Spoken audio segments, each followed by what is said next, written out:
For decades, the Ford Focus RS was this forbidden fruit for car enthusiasts here in America. It was this rally-bred monster that Europe got to play with, while we could only read about it in magazines. But then in 2016, that all changed. The legend finally came to the US, and the hype, oh man, the hype was just on another level. And I'm not exaggerating, people went absolutely nuts. This wasn't just another fast Ford. This was the Focus RS. It was promised to be a total game changer, a hot hatch that was going to completely rewrite the rules for performance cars. The anticipation was just off the charts. And it's easy to see why everyone was so excited. I mean, just look at this spec sheet. 350 horsepower in a little hatchback? That's a massive number. It had a super smart all-wheel drive system with a dedicated drift mode, which was just unheard of at this price. And the best part, a 6-speed manual was the only option. This thing was built by car people for car people. On paper, it was absolutely perfect. And hey, it wasn't just us car nerds getting excited. The folks who drive cars for a living, the automotive press, they were completely blown away. Their first take wasn't just positive, it was basically a love letter. I mean, everybody was saying the same thing. Car and drivers straight up called it the hot hatch of the decade. The reviews were just glowing across the board.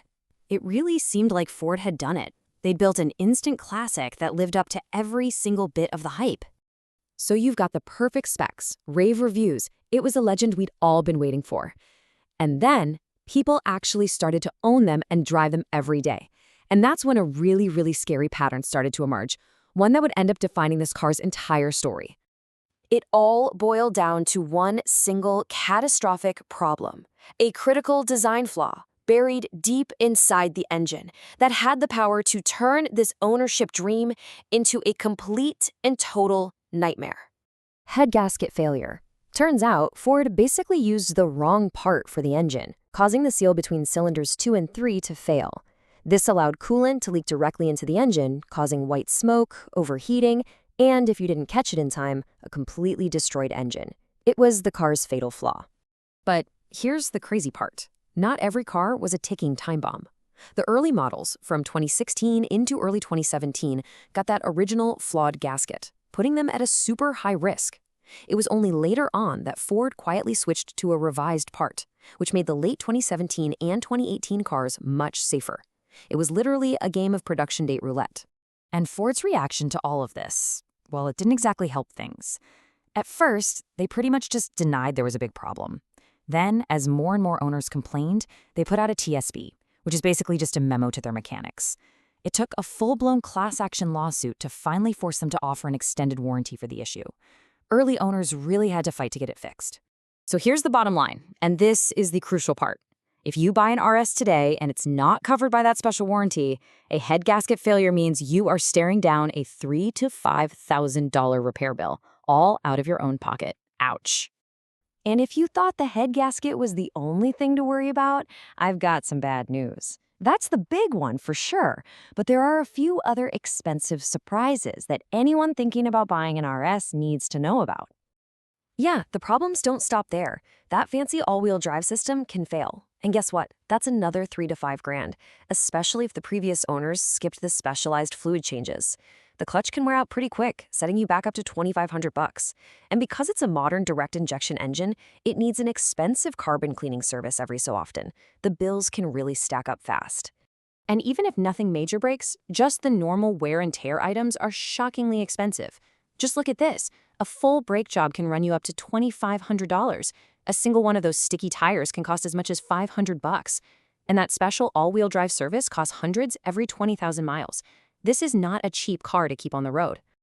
Okay, so a catastrophic engine flaw, a laundry list of other expensive repairs, and insane maintenance costs. After all that, you have to be asking, why on earth would anyone still consider buying this car? Why isn't this an immediate no-brainer buy? Because, and this is a big because, if you know the secret handshake, if you know exactly what to look for, you can dodge all the landmines. There is a way to find a good one, a car that actually lives up to all that initial hype without the nightmare repair bills. You just have to be really, really smart about it. So this is your Bible. This is the non-negotiable checklist. First, try your best to get a 2018 model to get that better head gasket from the factory. Second, you absolutely have to verify that the extended warranty is still active. That's your safety net. Third, check if the head gasket repair has already been done. That's a huge bonus. Fourth, look for proof that the all-wheel drive system has been serviced. And finally, even if you check all those boxes, you still need to have a repair fund, just in case. All of which brings us to our final verdict. With the Ford Focus RS, it's just not a simple buy or buy. It's complicated. It's a conditional maybe. And it all comes down to which one of the two versions of this car you end up buying. This slide right here tells the whole story. There are two realities of RS ownership. You have the Dream RS with a solid history, the warranty, the head gasket fix is already done. It's a genuine performance bargain. Then you have the Nightmare RS. Unknown history, the original ticking time bomb gasket. It's basically a $5,000 repair bill that just hasn't happened yet. It is the ultimate high-stakes car purchase. So the final verdict is a big, fat maybe. A good Focus RS, one that you buy with your eyes wide open after doing all your homework, is honestly one of the most fun and engaging driver's cars out there. But the wrong one, bought on a whim, is one of the most expensive experiments you can possibly make. And that leaves us with the final question, the one that every single person thinking about this car has to answer for themselves. The performance is incredible. The driving experience is something you'll never forget. But the risks, they are very, very real. So you have to ask yourself, is the ultimate thrill worth the ultimate risk?